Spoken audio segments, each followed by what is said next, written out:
Hello and welcome to Sports Update on Breakfast Central. I am Udoka Njoku.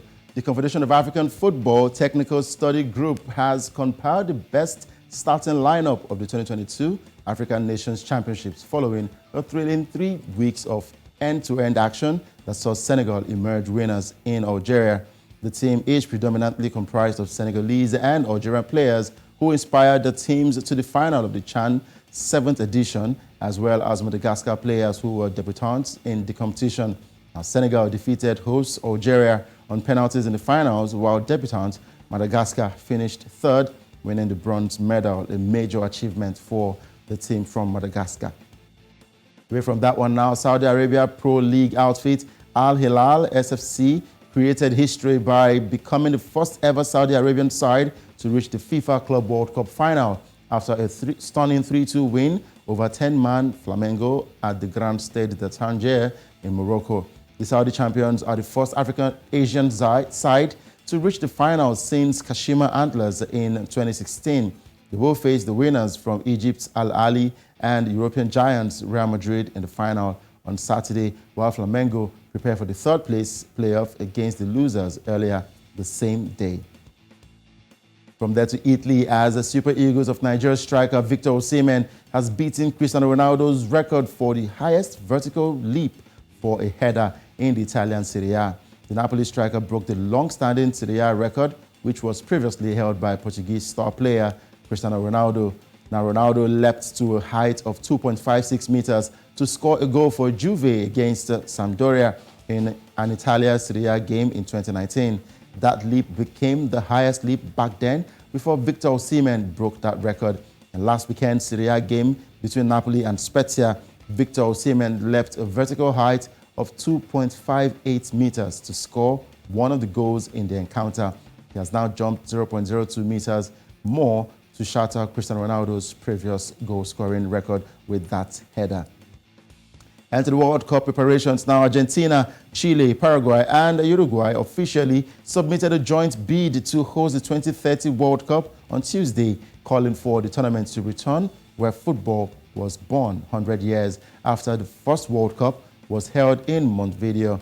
Now, during a ceremony at the Argentine Football Association, officials of the 4 countries were joined by Alejandro Dominguez, president of the South American Football Confederation, who said that he hopes FIFA can show a gesture of greatness towards the region and allow it to organize the tournament. After the first edition in Uruguay, Argentina hosted the World Cup in 1978 and Chile in 1962, while Paraguay has never hosted the sport's biggest competition. Now let's go straight to the games played yesterday in the English FA Cup.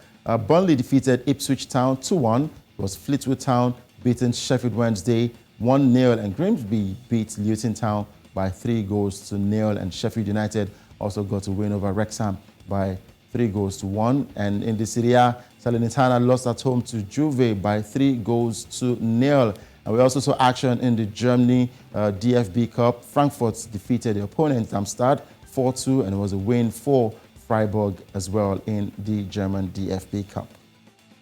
And that's a wrap on Sports Update on Breakfast Central. I am Udoka Njoku. Osarge, can you jump as high as Victor Osimhen? Or no, even Pius Nkedia?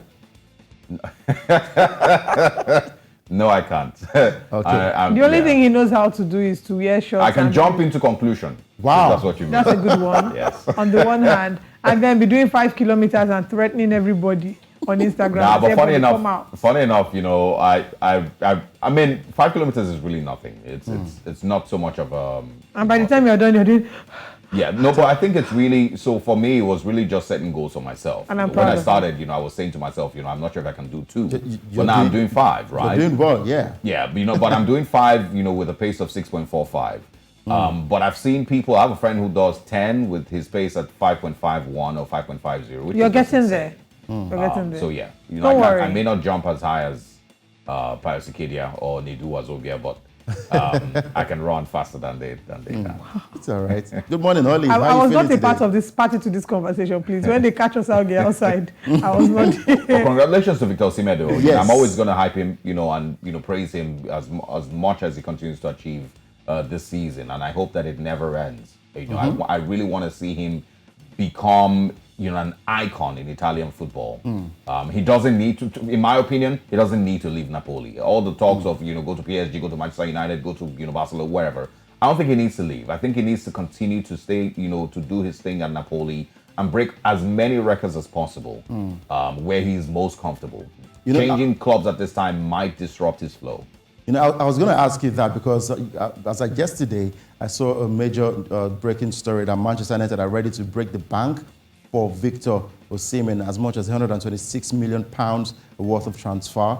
And I'm asking, do you think he should head to United? But of course, you said he should stay back at Napoli to continue doing the job over there. But let's see how it goes when the transfer window opens in the summer, if he will leave or if he will remain in Napoli. And I'm really proud of Osalge for not choosing his own personal interest as opposed to, because you would think that because he's a Man U fan, he would automatically want Osimhen to come to Manchester United. Because he knows that Man United will drain his career. That's why he's been honest. That's a fear, and at the same time, I am too excited for Victor Osimhen at this point to risk him, reducing the form that he currently has, or having a bad spell or a bad season at any other club, including Manchester United. You know, I'm not. It's not necessarily because I feel like they would drain. There's that possibility because we've seen it happen, time and time again. But those were under different coaches. Ten Hag seems to be a much, much better coach than the rest had been, or at least he's doing a much better job. But it's not just that. It's just my love for Victor Osimhen. Keep breaking those records. Be highest goal scorer this season. Win Napoli, the Italian Serie A. And just keep it going like that. Don't be distracted by transfers. Whatever you do in this life, just have value. Anyway, that's all. Thank you very much, Udoka, for joining us. Thank you very much.